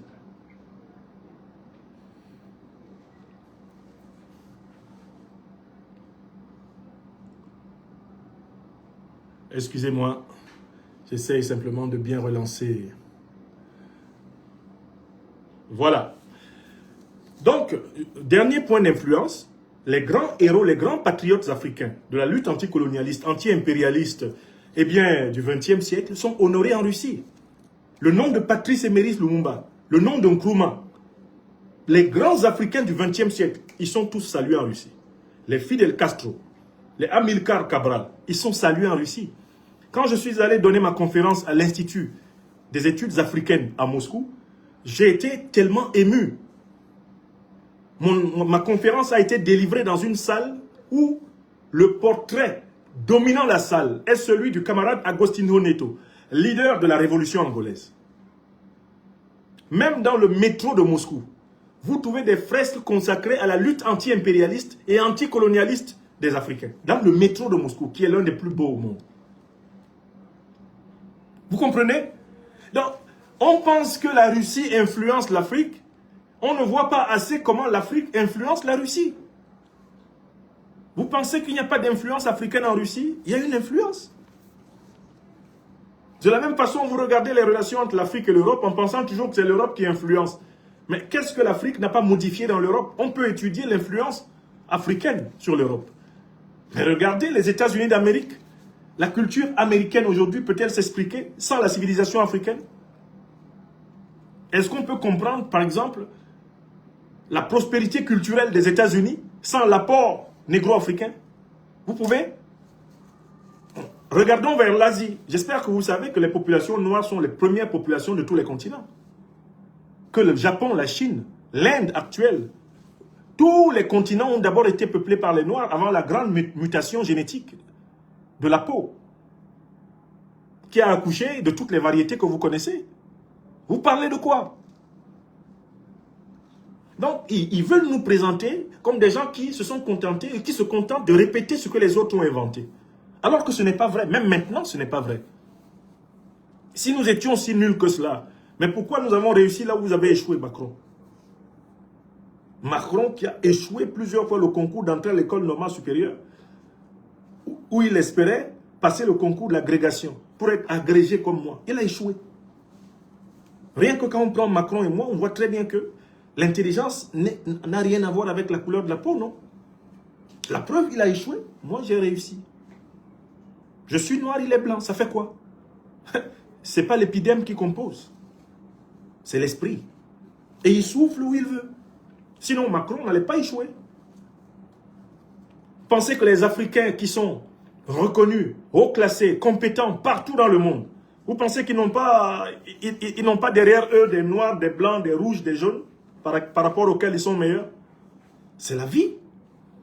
Il n'y a pas de race supérieure. Il n'y a pas de race supérieure. Sauf dans la tête à Macron et à ses petits ministres qui prennent les Africains pour des décérébrés qui ont besoin d'une greffe de cerveau russe pour réfléchir. Alors, considérant que M. Niamsi se comporte comme un relais, se comporter comme. Et il suffit que quelque chose de moi ressemble à la Russie. Déjà, je suis bon pour qu'on arrache tous mes biens. Il se comporte, on ne dit pas il est un relais, hein, parce que s'ils disent il est un relais, ils craignent que ce soit facile pour moi d'établir la diffamation. Je vais leur demander, prouvez que la Russie me demande de dire ceci. Montrez les preuves que la Russie me dicte mes communications. Par exemple, la conférence que je donne aujourd'hui, montrez-moi les preuves que c'est la Russie qui m'a demandé de donner cette conférence. Non, ils se comportent comme un relais, se comporter comme. Ça dit que dès que tu ressembles sur un quelconque point à leur ennemi juré, tu es leur ennemi juré. C'est-à-dire que même si, à la limite, j'avais un accent qui est proche de l'accent russe, ce serait déjà une bonne raison pour m'arracher tous mes biens. Et même m'arracher la vie. Monsieur Niamsi a donné une vidéo sur la solidarité concrète de la Russie envers le peuple malien. Mais c'est vrai ou c'est faux? La Russie est concrètement solidaire envers le peuple malien. Ça, c'est vrai. Je ne renierai aucune de ces vidéos. Elles sont basées sur des faits. Je dis que l'armée russe a aidé l'armée tchadienne à libérer 21 soldats tchadiens capturés par des terroristes impérialistes. Ça, c'est vrai. C'est des faits. Ils ne font que citer des faits. Je relais des articles des journaux Sputnik et Russia Today. En tant qu'intellectuel, j'ai la liberté d'utiliser toutes les sources que je veux. Je suis docteur de l'université. Et à partir du grade de licence, on m'a dit que j'étais libre de penser en utilisant tous les outils à ma disposition. Et il n'y a aucun document tabou pour le philosophe que je suis. Personne ne peut m'interdire l'exploitation d'un document. Personne. Personne. Je cite qui je veux. Je cite ce que je veux. Ça s'appelle la liberté de penser. Hein? Florent Pagny a chanté ça, vous ne comprenez pas. Concrètement, la liberté de penser, c'est que moi, Macron ne m'interdit pas. Si je veux lire Sputnik, je lis Sputnik. En tant qu'intellectuel, en tant qu'être humain. Vous ne pouvez pas m'interdire de lire ce que je veux lire. J'ai le droit à l'exercice de ma curiosité intellectuelle. Alors, il a essayé de donner des interviews aux médias de propagande russe RT. Mais j'ai donné des interviews aux médias russes. Mais j'en ai aussi donné aux médias français. Pourquoi vous ne me pendez pas pour ça? J'ai donné à RFI, j'ai donné à France 24. J'ai retrouvé même une interview de moi là sur TV5. Avec l'excellente Denise Epoté, en 2017. Pourquoi vous ne me tuez pas pour ça? Pourquoi vous n'avez pas gelé mes avoirs? Pourquoi? Parce que vous êtes des dieux. Quand on passe sur France 24, sur RFI, on est un dieu. Je donne des interviews opportunément à tout organe de presse qui m'approche. Et je n'ai pas besoin d'avoir l'autorisation de Macron. Macron ne décide pas des journaux où j'ai le droit de parler. Parce que je suis un philosophe. Je parle où je veux. C'est aussi simple que ça, quoi. C'est pas possible que dans le pays de Sartre, dans le pays de Voltaire, c'est pas possible que dans ce pays-là, qui a quand même vu quelques-uns des esprits les plus libres de leur temps, Macron vient dire à un docteur en philosophie, agrégé de philosophie, professeur chevronné, écrivain, il vient lui dire, tu n'as pas le droit de citer RT, tu n'as pas le droit de citer Sputnik. Qui êtes-vous, Macron? Vous n'avez aucun pouvoir de m'empêcher de citer qui je veux. Je cite qui je veux. J'ai cité qui je veux, je citerai qui je veux. Comme on dit chez nous à Ouagadougou, content n'est pas content, mais content quand même. Macron n'est pas content, mais il est content quand même. Je citerai qui je veux et j'appelle les Africains à citer qui ils veulent. Ils citent qui ils veulent. La liberté intellectuelle ne se négocie pas avec les tyrans. La liberté intellectuelle ne se négocie pas avec les tyrans. Elle s'exerce. Oh, M. Niamsi a fait quoi? Il a lancé une pétition à l'Assemblée nationale sur les accusations de parrainage du terrorisme en Afrique formulées contre la France. Oui, c'est vrai. Mais l'Assemblée nationale française a refusé la pétition. J'ai lancé la même pétition à l'Union européenne, ils ont refusé. Bon, par contre, quand j'en ai parlé sur Russia Today, ils sont d'accord qu'on en parle. Sputnik est d'accord qu'on en parle. Je parle là où on veut que je parle. Là où on ne veut pas, ben je laisse, je cherche ailleurs. Allez demander aux députés pourquoi ils ne veulent pas examiner l'affaire. Parce qu'ils ne veulent pas que la boîte de Pandore soit ouverte. Hein? J'ai relayé sur Facebook un article du chef de la diplomatie russe. En quoi c'est un problème? Macron, est-ce que vous êtes sûr de pouvoir geler les avoirs de tous ceux qui ont relayé des articles de la presse russe? Macron, est-ce que vous pouvez appliquer cette règle? Geler tous les avoirs de tous ceux qui ont relayé des articles de la presse russe sur les réseaux sociaux. Mais vous n'aurez plus de place pour emprisonner les Français. Vous n'aurez pas de place pour emprisonner les Français. Moi, je ne connais presque personne, même parmi les ennemis de la Russie, qui n'ait pas relayé des articles de la presse russe. Si ce n'est pour les critiquer, du moins pour les appuyer, ou pour les utiliser comme illustration de certains de ses arguments. Où est le problème, Macron? Il y a la censure officielle et il y a la pratique populaire. Là, la pratique populaire, même les médias censurés, on en parle. On en parle. Dans la pratique, on parle même de ce qui est censuré. Et c'est pour cela que vous saisissez mes biens. Et c'est pour cela que vous me menacez de mort, moi et ma famille. Niamsi a fait quoi encore? Il a relayé un article de Sputnik sur un échange téléphonique entre le président russe et le président centrafricain, dans lequel ce dernier faisait part de sa gratitude pour l'aide diversifiée fournie par la Russie. C'est vrai ou c'est faux? La Russie a aidé le Centrafrique, oui ou non? Le fait que j'en parle, c'est un crime? Non, mais soyons sérieux quand même, Macron. Le fait que moi je parle de l'aide que la Russie a apportée au Centrafrique, est-ce que c'est votre problème? Si le président centrafricain est content de l'aide que lui a apportée la Russie, Macron, quel est le problème de la France dedans? Quel est le problème de la France dans cette affaire? Je veux comprendre. On m'en veut de partager l'opinion du président centrafricain, Faustin Archange Touadéra. C'est pour ça qu'on arrache mes biens. Parce que j'ai partagé l'opinion du président centrafricain content de sa coopération avec la Russie. Est-ce que vous voyez où on en est? Bon, dites au président Faustin Archange Touadéra que parce que j'ai relayé son satisfecit à la Russie, Macron veut me tuer. Macron s'est emparé de mes biens en France parce que le président Touadéra a dit qu'il était content de ce que la Russie a fait pour le Centrafrique et moi j'ai publié. Voilà le crime. Qu'est-ce qu'il est minable, l'autocrate français. J'ai aussi diffusé un article de Sputnik qui parlait de l'intensité et la fiabilité de la coopération entre le Niger et la Russie. Mais c'est vrai, non?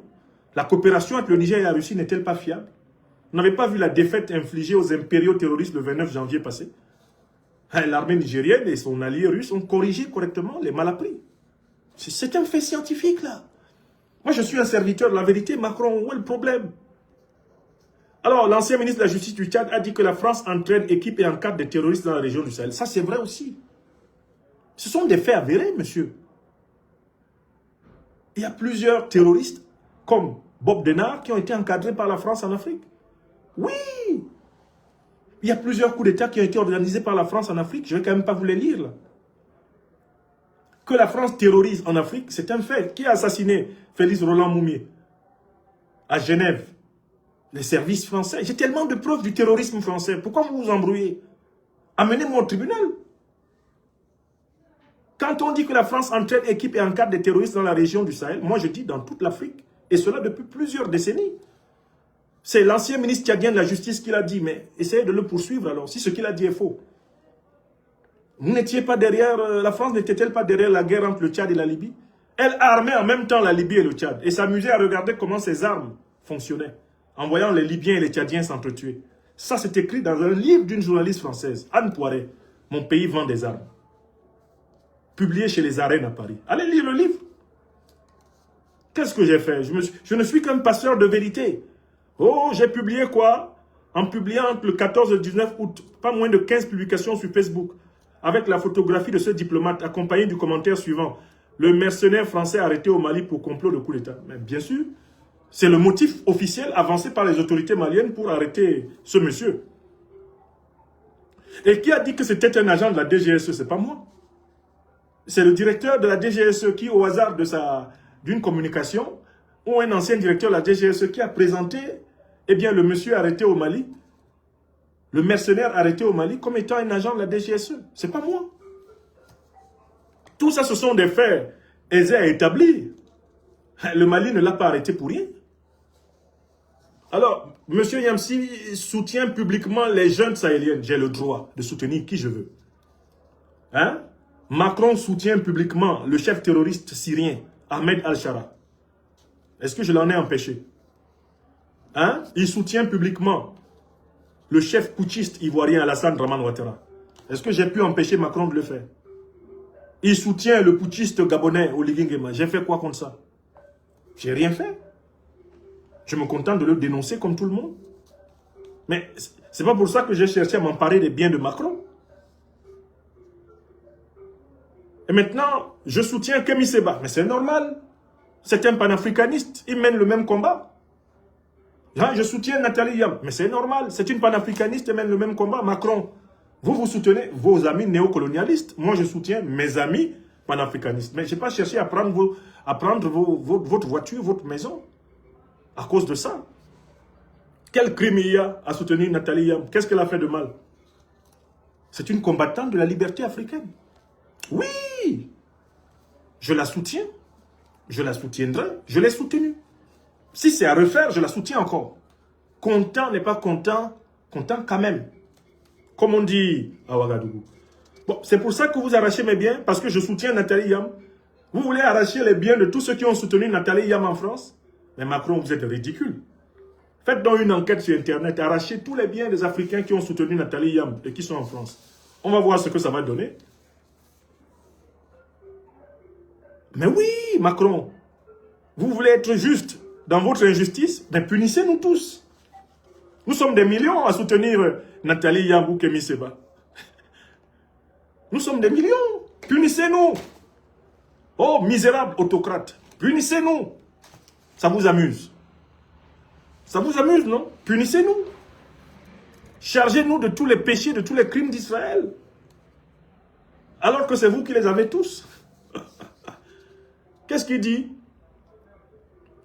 Franklin Nyamsi a fait quoi? Il s'est rendu à Moscou fin 2023 afin de tenir une conférence. Mais on m'a invité. J'ai décidé d'y aller. Est-ce qu'il était interdit d'aller à Moscou? Je suis allé à Moscou, je suis revenu. Pourquoi vous ne m'avez pas empêché? Hein? Si ce que j'ai fait là était mauvais, pourquoi vous ne m'avez pas arrêté pour me mettre en prison? Quand je partais en décembre 2023 à Moscou, je l'ai dit à l'aéroport. Et puis je suis parti. Quand je suis revenu de Moscou, d'abord quand j'étais à Moscou, j'ai envoyé la preuve que j'étais à Moscou. Puis je suis revenu à Paris. Et puis j'ai donné une conférence pour dire ce que j'ai fait à Moscou. Vous m'avez fait quoi? Pourquoi vous ne m'avez pas arrêté si c'était une infraction? Pourquoi vous ne m'avez pas déporté dans l'une de vos prisons criminelles? C'est maintenant que ça devient un crime? Qu'est-ce que j'ai encore fait? J'ai pris des positions anti-françaises incompatibles avec mes fonctions d'enseignant. Quand il y a des enseignants qui prennent des positions pro-françaises, ça c'est normal. On n'a pas le droit, quand on est enseignant en France, de critiquer la politique du gouvernement. Vous êtes devenus fous. Vous pensez que les enseignants sont les esclaves du gouvernement? Les professeurs de l'enseignement public français sont-ils les esclaves du gouvernement? Est-ce que c'est Macron qui m'a recruté? C'est la loi de l'État. J'ai passé un concours d'État. Ce n'est pas Macron. Lui, il a échoué. Il a échoué, c'est pour ça qu'il a fini dans la section des finances à l'ENA. Il a rampé, à coups de sueur. Il est arrivé à la section des finances de l'ENA là-bas. Hein? Et puis, il a fait une carrière pistonnée par les Rothschild. C'est lui qui vient se mettre devant moi. Un type fabriqué comme ça. Un individu préfabriqué. incapable de triompher à la régulière. Hein? Moi, je suis un produit de l'université camerounaise. D'abord, l'école camerounaise. L'école publique camerounaise. Ensuite, le collège, le lycée camerounais. Par la suite, l'université ivoirienne. Je suis arrivé en France en 2000. J'ai été naturalisé français en 2002. En 2003, j'ai frappé le concours de l'agrégation française de philosophie. J'étais le seul admis à l'académie de Poitiers en 2003. Dans notre académie, là, il y avait environ 200 candidats de toutes les couleurs. Et surtout blancs. C'est moi seul qui ai été reçu. Allez vérifier. Académie de Poitiers, 2003. Un seul. Franklin Nathan Nyamsi. Admis au concours de l'agrégation externe. C'est la plus difficile. Hein? Agrégation externe de philosophie. Il parle de quoi? Macron. Il dit que quoi? Des positions anti-françaises incompatibles avec mes fonctions d'enseignant. Pourquoi les présidents, eh bien, Jacques Chirac, que j'ai connu comme président, ensuite, après Jacques Chirac, Sarkozy, que j'ai connu comme président, François Hollande, que j'ai connu comme président, et même comme camarade au Parti Socialiste, pourquoi ils m'ont pas persécuté à cause de mes opinions? Pourquoi ces gens-là ne m'ont-ils pas persécuté à cause de mes opinions, alors que je les avais déjà? C'est vous, à partir de 2021, qui me persécutez. Vous pensez que François Hollande, Chirac, Sarkozy n'étaient pas au courant de l'existence d'un courant anticolonialiste d'origine africaine à l'intérieur de la société française? Ils ne sont pas au courant de ça. Il s'est rendu en Russie pour célébrer le 20e anniversaire de Russia Today. Est-ce que c'est votre problème? Je me suis rendu à votre invitation. Est-ce que j'ai utilisé l'argent français pour ça? C'est l'État français qui m'a envoyé. C'est du n'importe quoi. C'est quoi votre problème? Les citoyens français ne sont plus libres de répondre à l'invitation de leurs amis partout dans le monde. La Russie, c'est le diable? Est-ce que c'est vrai? Sans la Russie, la France ne serait pas libre. Sans la Russie, la France aurait été définitivement colonisée par l'Allemagne. Respectez les Russes. Arrêtez votre russophobie primaire et stupide, qui est contraire même à l'histoire. Entre la France et la Russie, il y a une puissance qui a souvent cherché la guerre contre l'autre. C'est la France. Au XVIIIe siècle, ce sont les armées de Napoléon qui sont allées provoquer les Russes et qui ont mordu la poussière. Ça a été la Bérésina. Ah oui, vous connaissez la fameuse rivière où les Russes ont tabassé Napoléon. Oui, c'est de là qu'on parle de la Bérésina. C'est une rivière où Napoléon a confirmé le code. Il a lu l'heure. Et puis, quand au XXe siècle, la Russie a sauvé la France. On essaye de présenter la Deuxième Guerre mondiale comme une victoire des États-Unis. C'est faux. C'est quand Hitler est écrasé sur le front russe, face à l'armée rouge. C'est là qu'Hitler, en réalité, s'effondre en Occident. C'est l'armée russe qui a taillé les croupions à Hitler. Oui! Sans les Russes, la France ne serait pas autre chose qu'un département allemand. Michel Sardou a tort quand il dit « Si les Ricains n'étaient pas là, nous serions tous en Germanie. » Il ment. Sardou, vous êtes vivant, vous mentez. Il faut dire « Si les Popov n'étaient pas là, nous serions tous en Germanie. À parler je ne sais même quoi, à raconter je ne sais qui. » Oui! La France serait entièrement un pays de schleux. C'est grâce aux Russes. Saluez le grand Zhoukov. Saluez Staline. Sans eux, point de France. Parler de quoi? Alors on m'a invité là-bas. Mais je n'étais pas seul. Je rappelle que je n'étais pas le seul Français invité au 20e anniversaire de RT. Les Russes me reconnaissent comme un intellectuel africain de premier plan. C'est de ma faute s'ils me reconnaissent. Je ne vais quand même pas me plaindre de mon succès. Ils m'invitent. Vous ne m'invitez pas. On m'invite, je vais, c'est un problème. Vous ne m'invitez pas, je ne vais pas, c'est un problème. C'est comment vous voulez qu'on fasse quoi là? Nous là, on fasse quoi? Qu'on attende, qu'on existe par votre bon vouloir, vous êtes qui? Vous n'êtes rien du tout. Ah, il était là-bas et c'est Vladimir Poutine qui a ouvert le discours. Oui? Vous vouliez que qui ouvre le discours à Moscou? C'est votre capitale? C'est une blague. J'ai été à l'école des mines de Saint-Pétersbourg. C'est la plus importante école de formation des ingénieurs des mines. On m'a invité là-bas à cause de mon niveau. Ah mais vous m'avez chassé de l'enseignement public français. Les Russes m'invitent dans leur enseignement public. Les Maliens m'invitent, eh bien, dans leur enseignement public. Ça vous énerve. Les Burkinabés ont encore bien chanté. Tout arrangement, il y a un dérangement. Quand c'est bon pour quelqu'un, il y a quelqu'un qui n'est pas content. Quand quelqu'un est content, il y a quelqu'un qui n'est pas content. Mais content n'est pas content, content quand même. Je vous ai laissé l'enseignement public français. La Russie m'invite. Pourquoi vous ne citez pas la deuxième invitation? Ils m'ont invité à l'université des mines. Ensuite, ils m'ont invité à l'université d'État. Il fallait mentionner ça aussi. Ensuite, c'est le Togo qui m'a invité au 9e congrès panafricain et ensuite donc à l'université d'État du Togo à Lomé, où j'ai donné la même conférence que celle que j'avais donnée en Russie. Ça vous énerve pourquoi? Vous avez refusé que je le fasse en France, non? Vous m'avez exclu de l'enseignement dans les universités françaises, non? J'ai enseigné à l'île 3, j'enseignais à l'université de Rouen, vous m'en avez enlevé les fonctions, non? Vous voulez qu'on fasse quoi? Quelqu'un laisse, quelqu'un prend. Quelqu'un laisse, quelqu'un prend. Quelqu'un laisse, quelqu'un prend. Je remercie les plus hautes autorités russes. Je remercie les grands médias de la Fédération de Russie pour la considération qu'elles ont pour mon expertise. Et je reste disponible envers tous les grands médias du monde qui voudraient bénéficier de mon expertise. Je m'en fiche complètement de ce qu'en pense M. Macron et ses ministres. Ils ne sont pas responsables de ma carrière professionnelle. C'est terminé. Je vous ai rendu ma lettre de démission, non? Je n'ai pas de compte à vous rendre sur ma carrière professionnelle, M. Macron. Il s'est de nouveau rendu en Russie pour participer à un colloque russo-africain sur les matières premières. Voyage financier par l'institution invitante. C'est votre problème? C'est votre argent? C'est vous qui gérez les roubles? Quand vous gagnez de l'argent en Russie, là, je vous ai demandé quelque chose. Vous êtes des plaisantins. J'ai officiellement demandé aujourd'hui une audience auprès de l'ambassadeur de la République de la Fédération de Russie au Mali. Je lui ai demandé une audience. Je vous en informe. J'ai introduit la demande d'audience.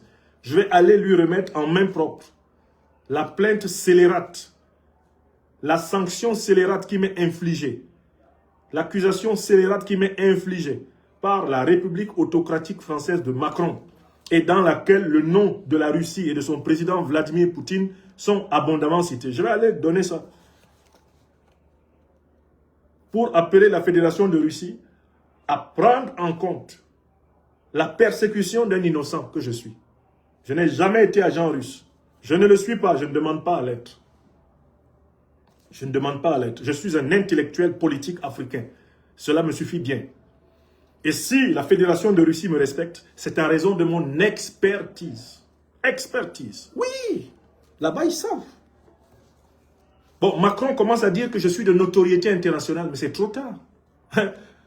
Hélas, j'ai donné pendant plus de 25 ans de ma vie le meilleur de moi-même à la France et n'a pas su en tirer toutes les conséquences. Macron, si vous étiez un homme intelligent, depuis 2017, vous seriez entouré de franco-africains capables d'impulser la décolonisation française, capables d'anticiper sur les convulsions franco-africaines. Vous seriez venu voir des gens comme moi pour dire, professeur, je pense que vous devez m'aider à être le président français qui va solder le différend, le contentieux franco-africain. Si vous étiez intelligent, mais vous n'êtes pas intelligent. Vous êtes juste malicieux et méchant. Oui! Maintenant, ouais, vous reconnaissez ma notoriété internationale, Je n'ai rien à foutre de vos compliments. Je ne vous la dois pas. La Russie le reconnaît. Le Mali la reconnaît. Le Burkina Faso la reconnaît. J'étais l'invité principal des universités africaines de la communication de Ouagadougou. Je suis content. Content n'est pas content, content quand même. Et tout le monde a bien vu la séquence. Hein. Le 9 février 2026, je suis reçu dans l'équipe pédagogique de l'école de guerre du Mali. Le 10 février, vous réunissez à la hâte vos ministres pour écrire ce navet, cette feuille de chou, que vous appelez un arrêté. Un arrêté qui est liberticide, légicide, un arrêté mais pratiquement homicidaire.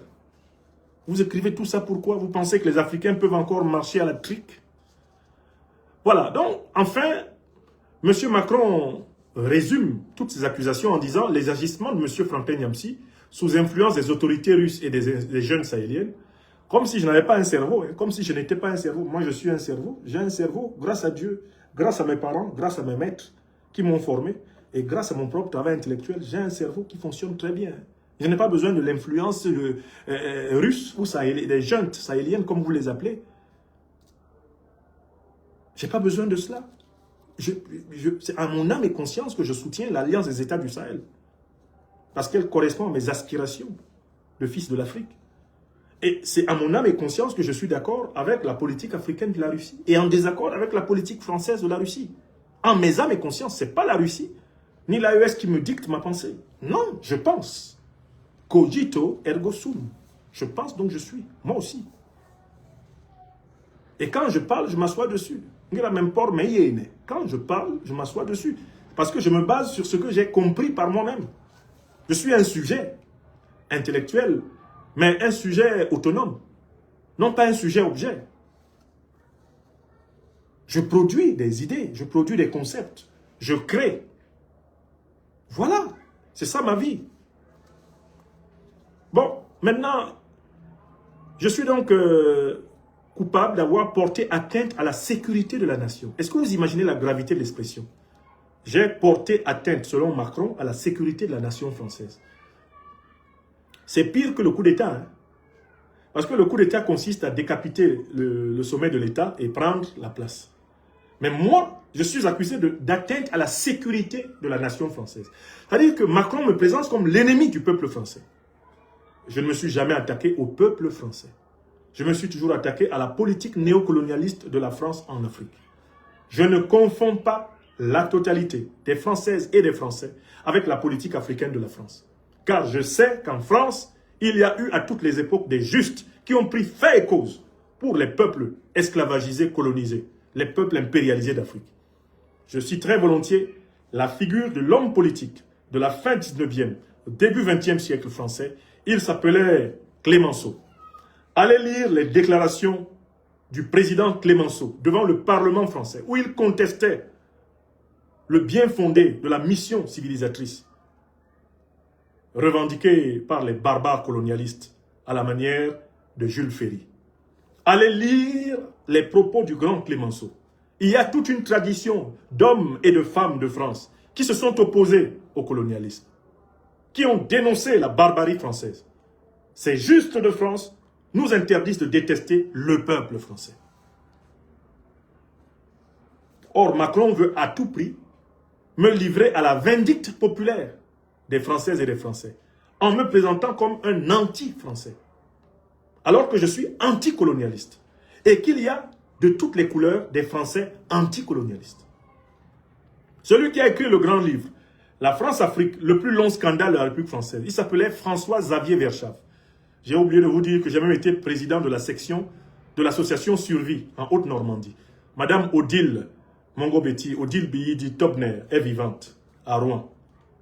J'ai été l'un des présidents de la section de l'association de lutte anti-France-Afrique, Survie. La section Normandie. J'en ai été vice-président. J'en ai été président pendant 2 ans. Je connais des hommes et des femmes blancs, français, pour ainsi dire de souche. Expression tout aussi abusive. Je les connais, qui sont des camarades de lutte des Africains contre le colonialisme français. Je n'oublierai jamais ces gens-là. Je n'oublierai jamais les Françaises et les Français dans toutes les villes de France où j'ai vécu, qui ont été fraternels, amicaux, humains, respectueux de ma personne. Je n'oublierai jamais les collègues formidables que j'ai eus, les élèves, les étudiants formidables que j'ai eus en France. Macron ne me convertira pas à sa haine. Macron, vous ne me convertirez pas à votre haine. Je n'ai pas dit de haine contre le peuple français. Je dénonce le colonialisme, le néocolonialisme et l'impérialisme. Je n'ai aucune haine contre une couleur de peau. Je n'ai aucune haine contre mes frères et sœurs en humanité, de quelque couleur qu'ils soient jaunes, qu'ils soient verts, qu'ils soient rouges, qu'ils soient métis. Ma spiritualité m'interdit de détester un homme en raison de sa nature biologique. Je déteste un homme en raison de ses œuvres. Je juge un homme par ses œuvres. Voilà qui je suis. Et je veux être jugé par mes œuvres. Pas par ma tête. Ma grosse tête de Camerounais là. C'est pas par là qu'il faut me juger. Qu'est-ce que je fais? Qu'est-ce que je dis? Comment je me comporte? Oui, jugeons-en. Parlons-en. Donc Macron m'accuse, il m'accuse quoi? D'atteinte à la sécurité de la nation. C'est incroyable. Et il dit que j'ai atteint aux moyens de la défense et de la diplomatie française. Mais si vous utilisez la défense française pour armer les terroristes, pour financer les terroristes, comme vous l'avez reconnu dans France 24, le 30 juillet 2014, lorsque vous avez publié un article qui dit que la France est le premier banquier des djihadistes au Sahel. Quand vous utilisez l'argent public français pour financer les groupes terroristes, je dois être d'accord avec vous parce que je suis français. C'est faux. Être français ne signifie pas renoncer à sa conscience, à sa liberté de conscience. Au contraire, c'est même cela la meilleure façon d'être citoyen d'un pays. Y exercer pleinement sa liberté de conscience. Je n'ai pas attaqué la diplomatie française, je n'ai pas attaqué la défense française. Je me suis attaqué au néocolonialisme français, sous toutes ses formes. Et je continuerai contre toutes les formes de néocolonialisme, qu'il soit français, américain, britannique, quel que soit le pays qui va se comporter en impérialiste, en colonialiste ou en néocolonialiste envers les Africains, eh bien, de mon vivant, je le combattrai. Et si je suis admis parmi les ancêtres, angélisés, je le combattrai encore. Si le Tout-Puissant veut que je devienne un ange, un archange, une vertu, une domination, je combattrai toujours pour que la vérité, la justice et la solidarité triomphent. Ainsi soit-il. Oui, c'est tout. Macron dit que j'ai atteint à la sauvegarde de la population française. Ça, Froulay. Macron, moi, j'ai quand même mis au monde 4 enfants qui sont de nationalité française, camerounaise et ivoirienne. J'ai mis au monde 4 enfants qui sont de nationalité française, camerounaise et ivoirienne. Donc, j'ai contribué à agrandir la population française. Macron, vous avez mis au monde combien d'enfants? Parce que vous dites que moi, qu'est-ce que j'ai fait? Que je menace la sauvegarde de la population. Voici quelqu'un qui n'a pas d'enfant et qui parle à un père de famille avec condescendance. Macron, vous avez fait combien d'enfants? Oui! Qu'est-ce que j'ai fait pour empêcher qu'il y ait une population en France? J'ai peuplé la France de 4 enfants. J'ai un nombre d'enfants supérieur à la moyenne des Françaises et des Français. La moyenne d'enfants dans les familles françaises est de 1,5, 2 enfants. Oui, moi j'ai 4. Et Macron dit que j'ai porté atteinte à la sauvegarde de la population française. Comment j'ai fait cela? En manipulant l'information adressée à un public francophone. Ouais. Donc dans cette manipulation de l'information, j'ai dit aux Français de ne pas se marier, de ne pas faire d'enfants. J'ai dit aux Français de renoncer au mariage, de renoncer à l'union hétérosexuelle qui permet de faire des enfants. Moi, j'ai dit ça. Est-ce que j'ai promu la destruction de la famille traditionnelle française? J'ai déjà dit ça où? Est-ce que vous voyez ça? Ça s'appelle de la sorcellerie. Donc, en fait, dans tout ça là, c'est parce que je n'ai pas le même point de vue politique que Macron, que je suis coupable de tout ce qu'il peut imaginer. Il m'accuse de coup d'État. Il m'accuse d'atteinte à l'armée, d'atteinte à la diplomatie. Il m'accuse d'atteinte à la survie de la nation française, à la sauvegarde de la population. Est-ce que Macron n'est pas devenu fou? Il est devenu fou. Je n'ai pas d'autre explication, il est devenu fou. C'est du jamais vu. C'est du jamais vu. Je n'imaginais pas que je lirais un jour une telle littérature. Donc, voilà pourquoi il arrache tous mes biens. Parce que j'ai fait quoi? Il dit que j'ai porté atteinte à la sécurité de la nation, aux moyens de sa défense et à sa diplomatie, ainsi qu'à la sauvegarde de sa population. Moi, je n'ai jamais tiré une balle. Je n'ai jamais frappé un soldat français. Ni un gendarme, ni un policier. Je n'ai jamais été accusé de troubles à l'ordre public en France. Je n'ai jamais été coupable de faits de violence en France. J'ai porté atteinte à la défense de la France. J'ai fait quoi? J'écris des livres, je donne des conférences. Je m'occupe de ma famille et de ma vie. Quoi? Macron. Est-ce que vous voyez où on en est? Bon, ok. Donc on a décidé, nous avons décidé de nous défendre. Nos avocats vont introduire sous la conduite de Maître Ndjifouta Oroshawa Aboubekr dès lundi prochain eh bien, un recours contentieux devant le tribunal administratif pour donner au moins l'occasion aux juges français de parler, parce que Macron ne veut pas entendre la voix des juges. Ils auront l'occasion de parler.